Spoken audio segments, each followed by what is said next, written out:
Nos hemos congregado en la casa de papá para celebrar la Eucaristía, hoy en la fiesta de San Carlos Luanga y sus compañeros mártires. Pero sobre todo hemos adoptado las lecturas de la feria, las del día, y es que son de calibre particular.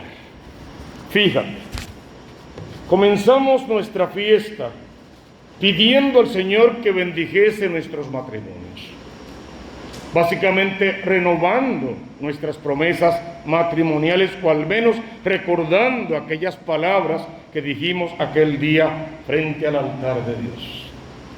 Y es que esa primera lectura de hoy del libro de Tobías es lo que está intentando decir. La historia de Tobías y la historia de Sara tienen muchos paralelos. Fueron rechazados, maltratados. Sara inclusive intentó suicidarse. Tobías tenía 1000 problemas. Y por pura gracia de Dios, no solo resuelve cada uno aparte sus problemas, sino que se encuentran en el camino. Y se encuentran en el nombre, por gracia y para cumplimiento de la voluntad de Dios. Sara tenía un problema serio. Se pensaba que sobre ella había una maldición. Muchos parientes suyos habían intentado desposarla y todos habían muerto el día de la boda.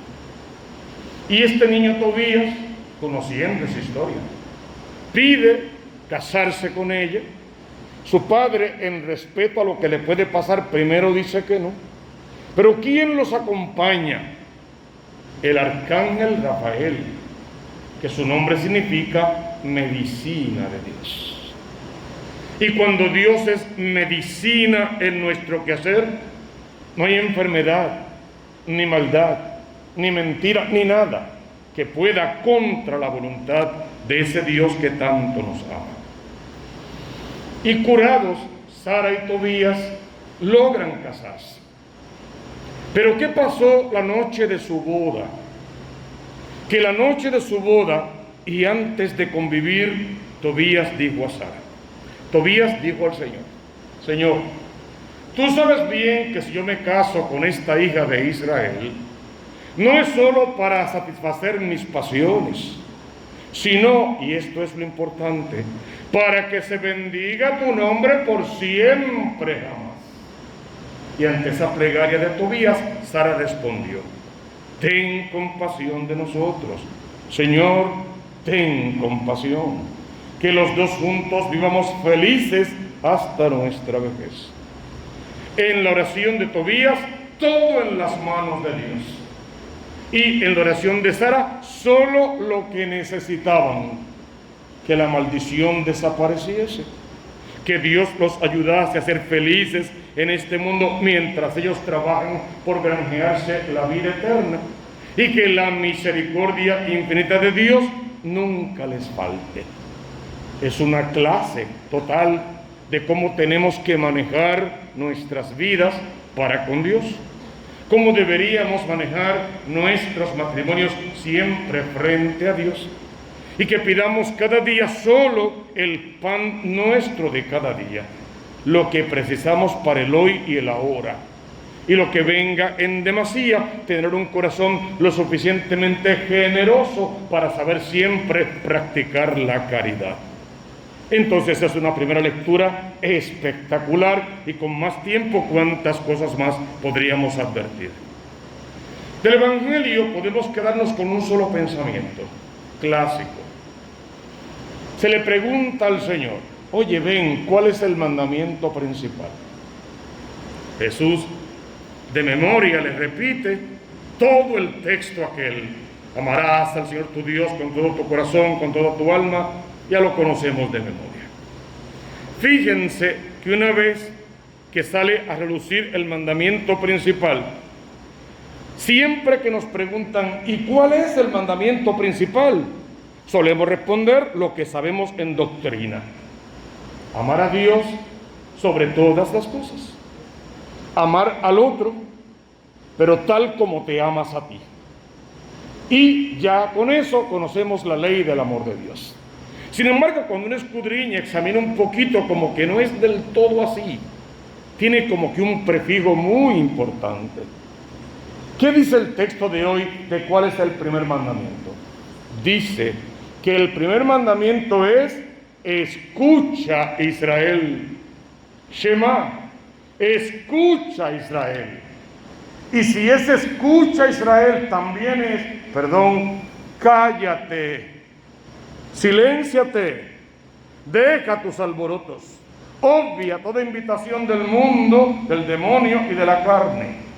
Calla y acalla tus pasiones y todo aquello que te enciende por dentro de pecado y de miseria y que te invita por ende a ser un miserable y a vivir como un miserable. ¿Qué es un miserable? Alguien carente de la misericordia infinita de papá. Y si miserable, desgraciado. Terrible, feísima palabra. ¿Qué es un desgraciado? Alguien carente de la gracia de Dios. O un infeliz, alguien que no conoce la gloria, la dicha, el gozo, la felicidad, la alegría prometida en los dones del Espíritu Santo de Dios.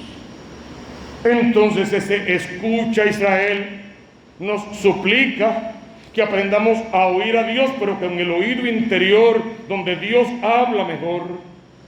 Porque en todos los días del trido hemos repetido que Dios habla en el silencio, que el silencio habla de Dios. Porque de hecho el sagrario no es otra cosa que Dios desde el silencio escuchando mejor y cada vez más fuerte nuestras súplicas.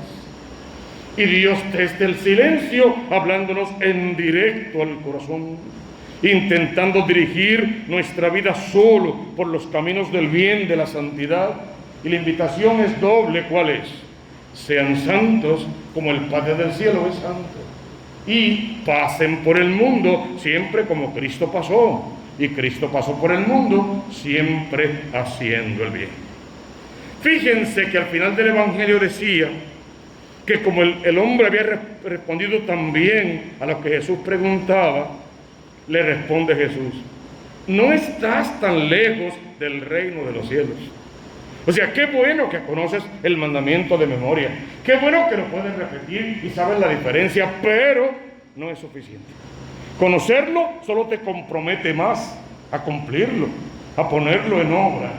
Si sabes hablar del amor, estás invitado a amar. Si puedes hablar del perdón, es porque tienes que perdonar.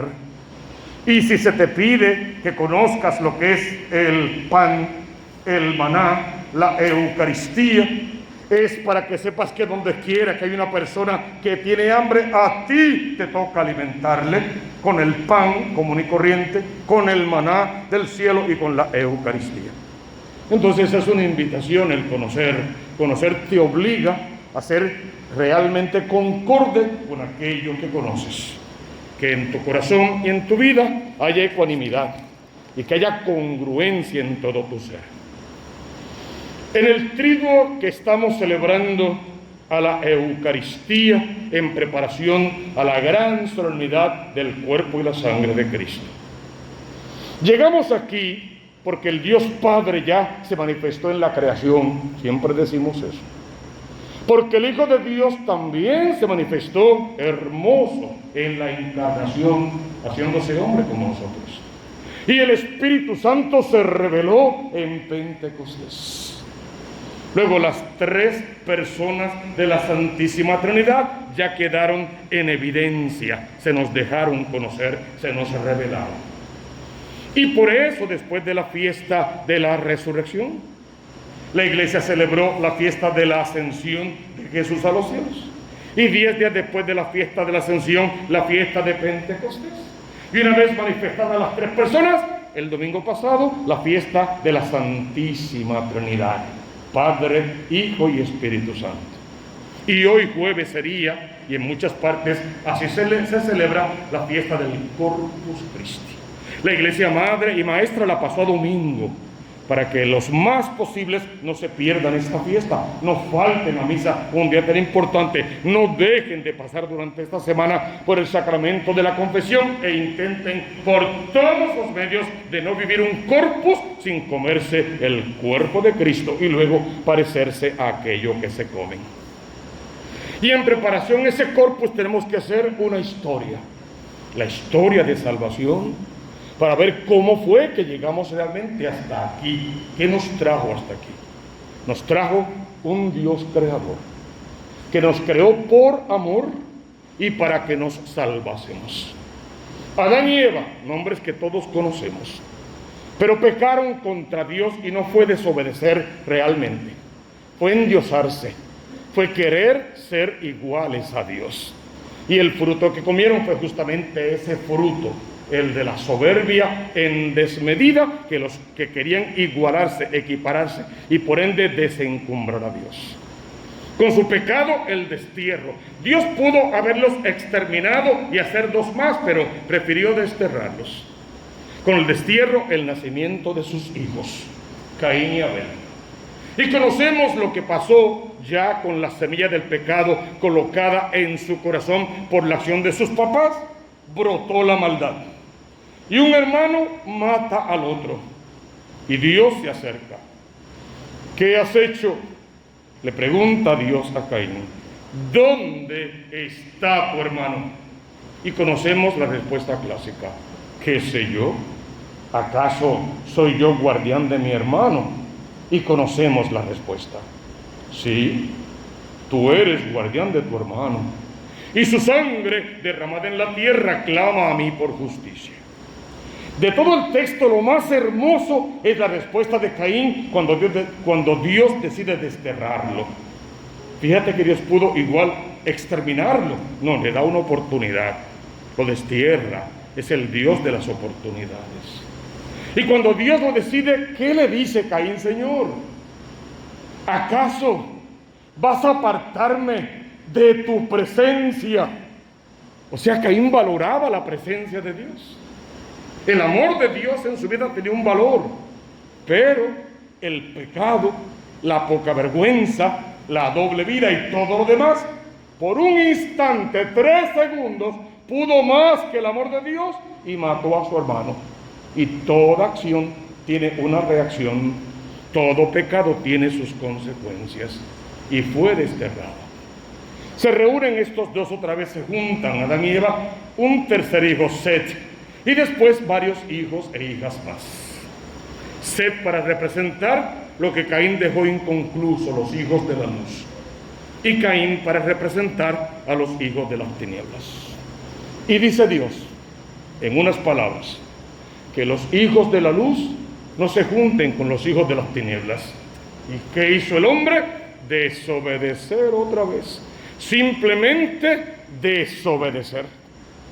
Y Dios, cuando vio tanta maldad, tanto pecado, tanta concupiscencia, tanta hipocresía en el ser humano, tanto celo, tanta envidia, envía un diluvio. No sin antes elegirse una familia, un hombre honesto, justo, clásico, Noé. El diluvio, conocemos la historia, no hay que repetirla. Termina el diluvio, bajan de la barca y cada hijo construye un pueblo, el nuevo orden de los tiempos. Una vez construidos los pueblos, se expande otra vez el género humano, vuelve la maldad, el germen del demonio que trabaja y trabaja bien, que nos seduce, que nos puede, que nos acaba, que nos destruye y parece que nos gusta porque nos dejamos destruir. Y decidieron construir una torre para alcanzar a Dios, para desencumbrar a Dios, para acabar con Dios, porque podían hacer un mundo sin Dios. Que Dios se da cuenta y viene y se abaja y les destruye la torre y les confunde las lenguas. Dios quiere salvar al hombre a pesar del hombre mismo y quiere dar día por día una nueva oportunidad. Lo mismo contigo, lo mismo conmigo. De hecho, por eso está en el sagrario, por eso es el divino preso el que se quedó ahí para que tú y yo podamos adorarle comerlo y parecemos, decimos siempre, aquel que nos comemos. No funcionaba. Hay que hacer otra cosa. Y entonces Dios decide elegir, hacer una nueva elección. Y elige a un hombre, Abraham, con su esposa Sara. Inconveniente. Sara era estéril. Miren quién es Dios, cómo es Dios. Le dice a un hombre que va a envejecer, que le va a dar tantos hijos, una descendencia tan grande como las estrellas del cielo y como las arenas del mar. Le promete eso, pero le da una esposa que no puede parir, que no da hijos, que es estéril. Explícame, ¿cómo se puede cumplir la voluntad de Dios en esas circunstancias? Y como Dios opera en la historia, en la realidad del momento, el momento le decía a Sara que estaba obligada a buscarle una mujer a su marido para que le diera hijos, y así fue. Conocemos la historia. Agar, que dio un hijo, Ismael, el padre de los ismaelitas. Ismael tenía un problema grave, que era hijo de esclava. Y la ley decía que el hijo de la esclava no herede con el hijo de la libre. Por lo tanto, Ismael sí le quitaba la afrenta o la maldición a Abraham, pero no le daba la opción de la descendencia numerosa. ¿Y qué pasa entonces? Que Abraham se mantiene fiel, que sigue orando y esperando con poder.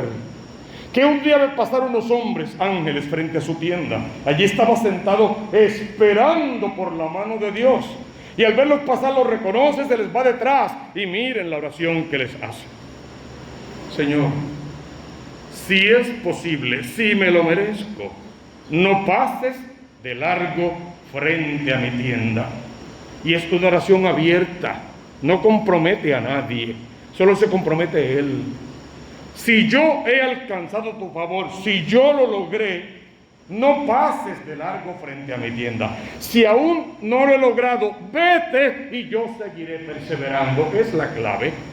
Distinto a decir, Señor, si no avanzas a escucharme, voy al espiritista que me haga un trabajito para que esta maldición se vaya. Y es lo que no decimos, pero a veces solemos hacer de una o de otra manera, o cambiamos de religión o de parroquia o de lo que sea, con tal de que Dios haga nuestra voluntad. Abraham estaba en otra dimensión. Si yo me lo merezco, dámelo. Si no, tranquilo, yo voy a seguir esperando. Conocemos la historia. Entra el ángel del Señor, come con ellos. Sara está allí, escucha todo. El año que viene, cuando yo pase por aquí, Sara tendrá un hijo en sus brazos. Sara se ríe de Dios porque a esa edad, si cuando fueron jóvenes no se pudo, ¿ahora qué va a hacer? Y Sara tiene un hijo que se llama Isaac. Y su nombre significa el hijo de las risas, o el hijo de las carcajadas, porque Sara se rió de Dios cuando escuchó decir que iba a quedar preñada y que tendría un hijo. Y conocemos la historia de Isaac, que también se casó y tuvo 2 hijos nada más. Pero Dios, ¿qué te pasa? ¿Por qué no le das 500 hijos para que sea más fácil esto? 2. Y 2 rivales, tampoco que se querían tanto, aunque eran gemelos. Conocemos la historia. Para hacerlo corto, de estos 2, el menor, que era más tonto, tenía un corazón parecido más a Dios. Dios lo elige y se valieron de varias cosas para lograr que fuera el primogénito. Y este muchacho se casó varias veces. O sea, no era tan bobito, ¿no? Varias veces.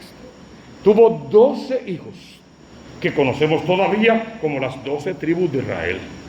Y entre ellos sobresale uno, el soñador, el visionario, el que estaba por encima de todo, porque quería estar más cerca de Dios en el conocimiento y en el cumplimiento de su voluntad. Y es elegido por Dios y por sus hermanos.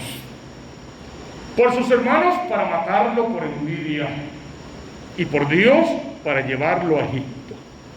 Y se valió Dios de la envidia de los hermanos de un mal aparente para que José llegara a Egipto, conquistara Egipto. Conocemos la historia, lo conquistara. y ocupara puestos de primacía frente al faraón, casi un faraón, con un poder casi como el del faraón.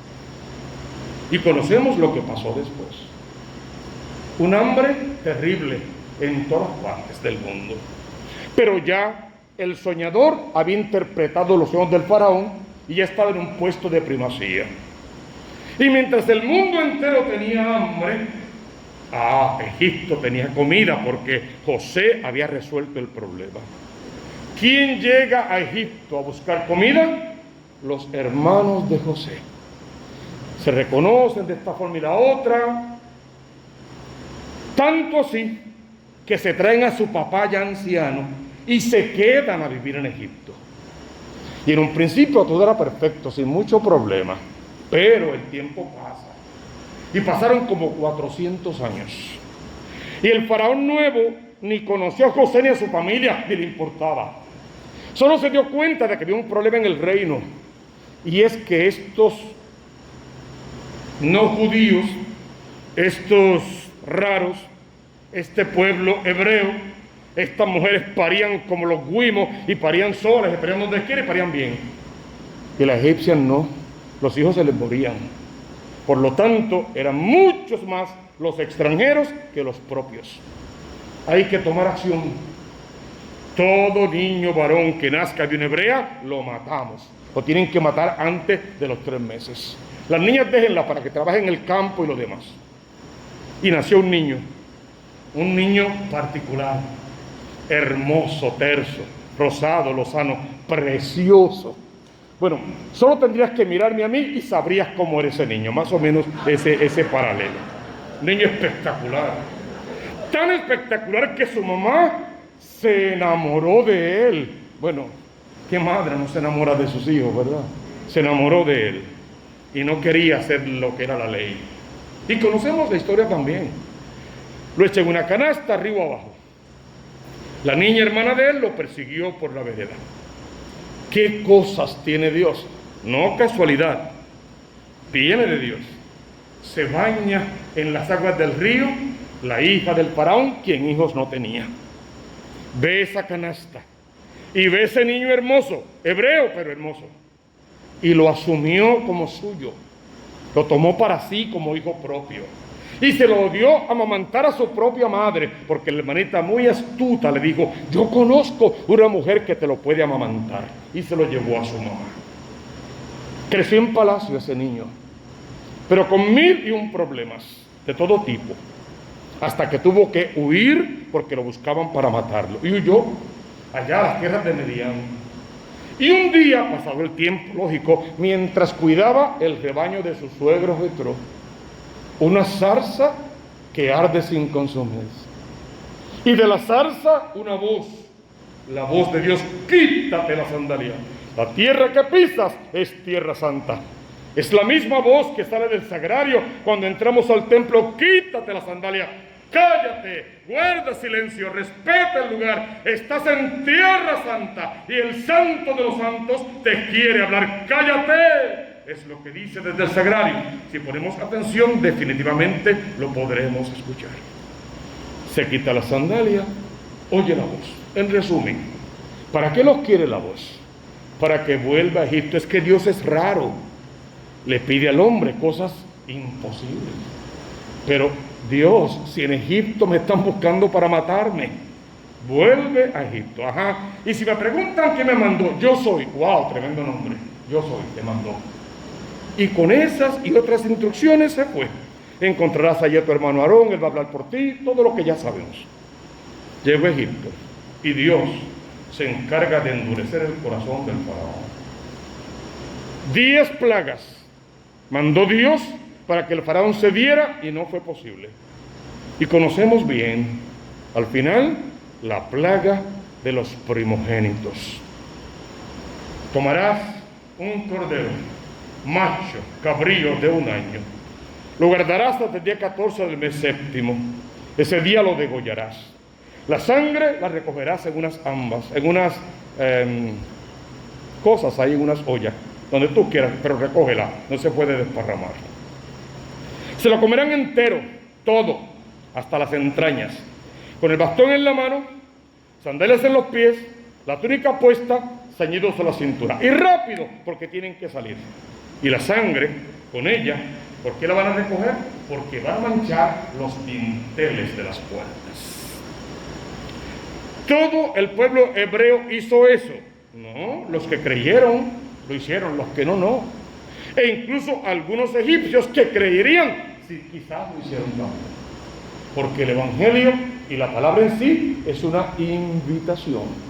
Y tú eres libre para manchar tu vida con la sangre de Cristo o no. Pero mancharla o no tiene sus consecuencias. Y las conocemos. ¿Por qué? Porque va a pasar el ángel del Señor. Porque va a herir de muerte a primogénitos de hombres y animales de cualquier puerta que no esté sellada, manchada con la sangre del Cordero. Porque así cuando el ángel de Dios pasaba y veía la sangre en los dinteles, esa sangre le decía, ya aquí se hizo el sacrificio.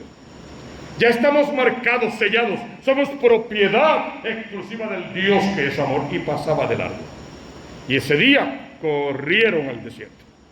El Mar Rojo lo pasaron por la pura mano de Dios, las aguas se abrieron. Una travesía que pudo ser de 2 semanas tal vez, duró 40 años. Tiempo de purificación. El que tú y yo necesitamos todos los días de nuestra vida, purificarnos. Pasaron los 40 años. En el desierto, wow, es que no tenemos que comer maná del cielo. Es que no hay que beber agua de la peña de Oreb. Es que no tenemos carne, codornices. Es que queremos hablar con Dios, la tienda de las citas. ¿Cuál es el problema? Dios lo va a resolver, siempre. De día los voy a encaminar con la nube, de noche con la columna de fuego. Tranquilos, no hay problema que ustedes tengan que yo no resuelva. Y así fue, 40 años. Pero el pueblo se fue debilitando cada vez más y más y más. Hasta que de lejos vieron la tierra prometida, pero Abraham no pudo entrar. Tema para otro día. Entran a la tierra prometida de la mano del caudillo Josué. Y una vez allí, se dan cuenta que tienen que ser agradecidos. Y por eso cada año, el Día del Cordero, celebraban la misma Pascua y de la misma manera. Y así el pueblo judío fue progresando en unas cosas, retrasándose en otras, pero fiel a Dios y caminando con Dios. Y cada año celebrando la Pascua. Hasta un día, una promesa que venía desde Isaías, capítulo 7.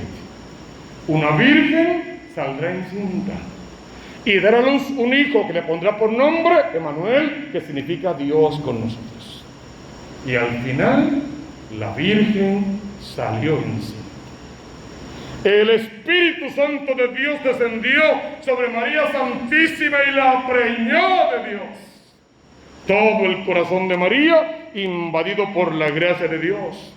Y todo el vientre de María invadida por un niño que crecía en su vientre. Y dio a luz un hijo y le puso por nombre Jesús. Y uno se pregunta, espérate, pero es que Isaías dijo que se llamaría Manuel, y está perfecto. Es que Manuel, decimos siempre, era o es lo que representa la esencia de Jesús. Porque como esencia, Él es Dios. Y Jesús representa la misión de ese niño. La palabra Jesús significa el que salva. Es el Dios entre nosotros que vino a salvarnos. Por lo tanto, está bien. Y es el Cristo porque es el ungido de Dios. El enviado para salvar el género humano. Nace ese niño en Belén. Y conocemos la historia. Reyes y pastores para adorarlo. Y desde la cuna, la profecía. Oro, incienso y mirra. Rey de reyes, Dios y hombre verdadero, sacerdote, profeta y rey, el Emmanuel, el que viene otra vez para salvar al género humano. Este niño, desde el pesebre, amenazado a muerte, porque mientras los apóstoles lo buscaban, mientras los reyes lo buscaban para adorarlo, Herodes lo buscaba para matarlo. A los 8 días lo circuncidan como mandaba la ley. Y a los 40 días lo presentan al templo, tal cual la ley manda. Pero en su día tuvo que huir a Egipto, porque Herodes lo quería matar. Y en Egipto una temporada. Pero para que se cumpliese la profecía que decía: de Egipto llamé a mi hijo, efectivamente volvió de Egipto, pero no pudo vivir en Judea porque reinaba Arquelao, que era peor que su papá, y se fue a vivir a Nazaret para que se cumpliera la escritura que decía: lo llamarán el Nazareno. Y es la vida oculta del niño, poco sabemos de él. Pero consta por cultura que cada año subía a Jerusalén, porque todo judío que se preciara de serlo iba cada año al templo. Jesús también iría. Y a los 12 años justamente lo encontramos. Bueno, lo encontramos porque se perdió. Bueno, se perdieron sus papás realmente, pero lo encontramos en el templo. Y la respuesta de Jesús ante la pregunta de María. María pregunta: oye, hijo mío, ¿por qué nos has hecho esto? Tu padre y yo te buscamos preocupados.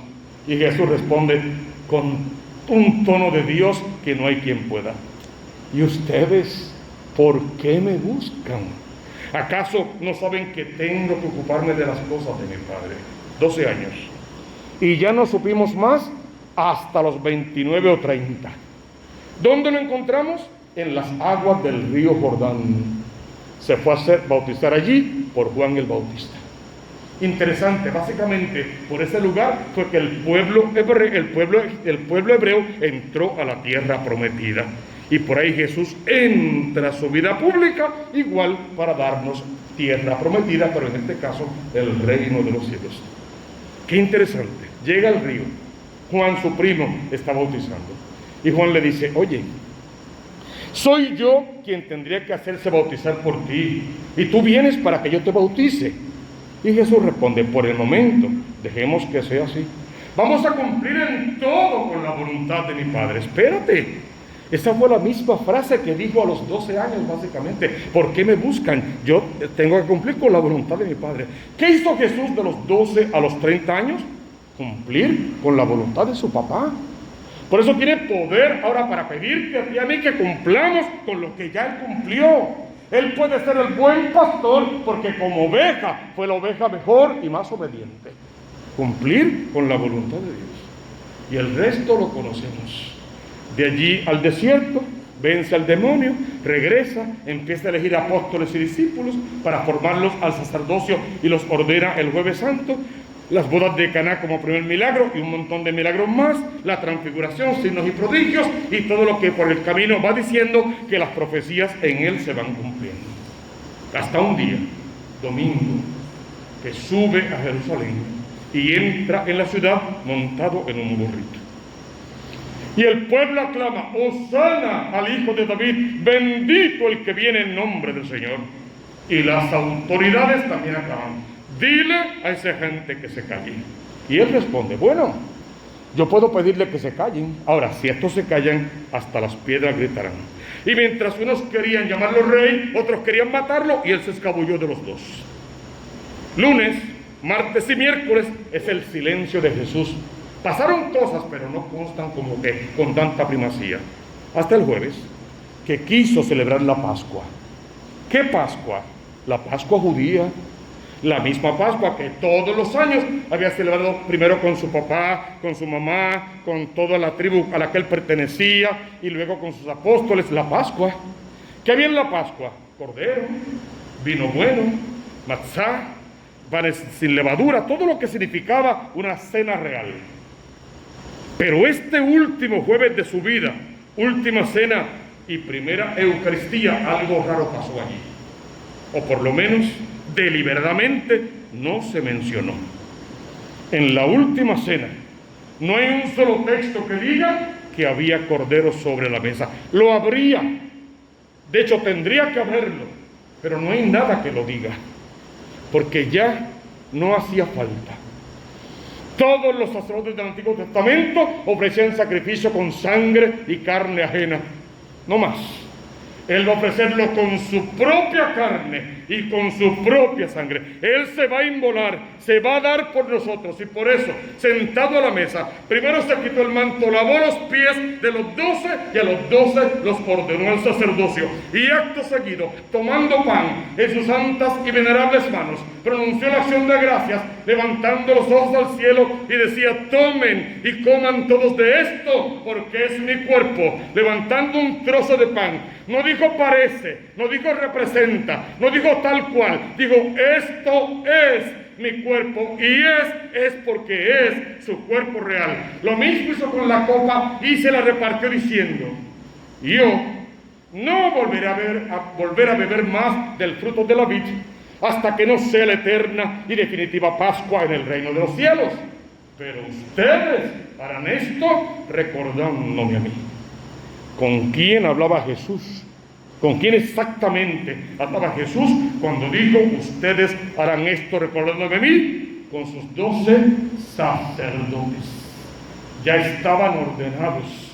Primero los ordenó y después celebró con ellos y para ellos la Eucaristía y les dio ese mandato: esta sangre será derramada por todos, pero ustedes y solo ustedes harán esto recordándome a mí.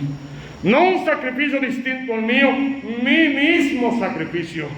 Todos los días y hasta el fin del mundo estaré con ustedes, pues todos los días y hasta el fin del mundo celebrarán este sacrificio. Y aquel Cordero Pascual del pueblo judío es el Cordero Pascual que está vivo en el Santísimo Sacramento del altar, que en breve vendrá aquí sobre este altar que hemos adorado estos 3 días en la custodia, y que lo más que quieres pasar del sagrario al altar y del altar a tu corazón. Y quiere que esta noche tú te conviertas en 2 cosas fundamentales.